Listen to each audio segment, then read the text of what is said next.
होली, ये नाम सुनते ही क्या याद आता है? हवा में उड़ता गुलाल, पिचकारियों से निकलते रंगीन फव्वारे, है ना? लेकिन क्या ये त्योहार बस इतना ही है? असल में इसके हर एक रंग के पीछे एक कहानी छुपी है, एक बहुत गहरा मतलब।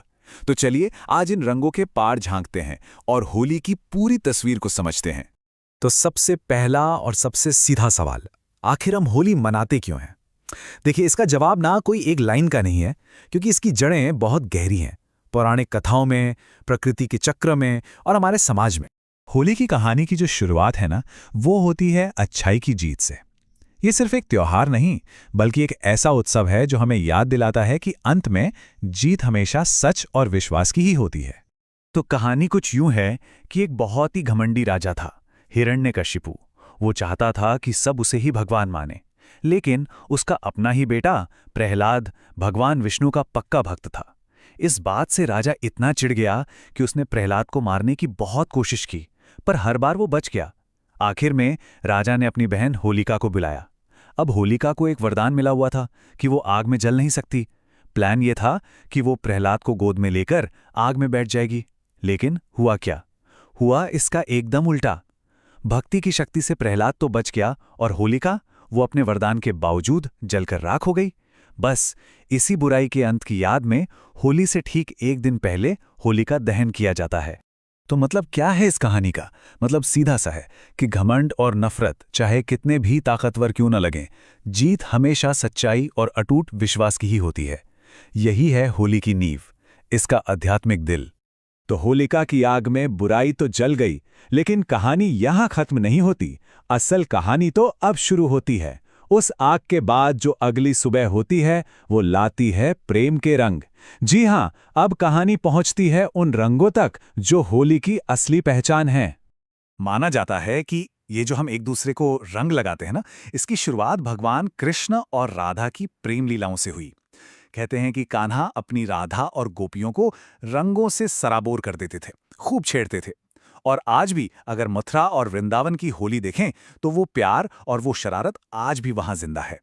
इसीलिए जब हम एक दूसरे पर रंग डालते हैं तो वो सिर्फ रंग नहीं होते, वो प्यार होते हैं, दोस्ती होती है, एक अपनापन होता है। हर रंग एक भावना है और वो हवा में उड़ता गुलाल रिश्तों में एक नई मिठास खोल जाता है।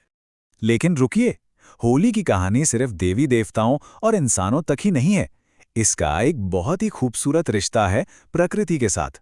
ये त्योहार मौसम के बदलने का भी जश्न है।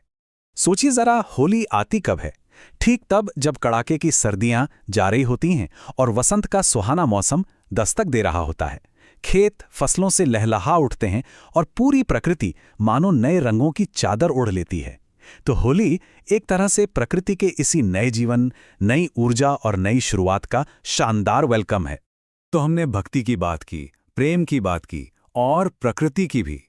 लेकिन जब इन सब धागों को एक साथ जोड़ते हैं ना, तो एक बहुत ही पावरफुल तस्वीर बनती है। और वो तस्वीर है एकता की, यूनिटी की। होली का सबसे शक्तिशाली संदेश शायद यही है। ये वो दिन है जब लोग पुरानी से पुरानी नाराजगी और गिले शिकवे भूलकर एक दूसरे को गले लगा लेते हैं। रंगों के सामने ना कोई अमीर होता है, ना गरीब, ना कोई ऊंचा ना नीचा, सब भेद मिट जाते हैं। हर कोई बस एक ही रंग में रंगा होता है, खुशी और भाईचारे के रंग में। यह सामाजिक एकता का एक अद्भुत नजारा होता है। तो हमने देखा कि होली की कहानी के कितने अलग अलग रंग हैं, भक्ति का, प्रेम का, प्रकृति का और समाज का। अब इन सभी धागों को एक साथ पिरोकर देखते हैं कि होली का असल मतलब, इसका सार क्या है। तो संक्षेप में कहें, होली सिर्फ रंगों का त्योहार नहीं है, ये प्रतीक है अच्छाई की जीत का। ये उत्सव है प्रेम की अभिव्यक्ति का, ये स्वागत है प्रकृति के नए जीवन का और सामाजिक एकता का एक बहुत मजबूत संदेश है। मतलब ये अपने आप में कंप्लीट फेस्टिवल है। और आज की दुनिया में होली का ये संदेश पहले से कहीं ज्यादा जरूरी हो गया है। जैसे हम होलिका में लकड़ियों को जलाते हैं, ये त्योहार हमें याद दिलाता है कि हमें भी अपने मन की बुराइयों को, जैसे गुस्सा, नफरत, जलन, इन सबको जला देना चाहिए और उनकी जगह प्रेम, माफी और भाईचारे को देनी चाहिए।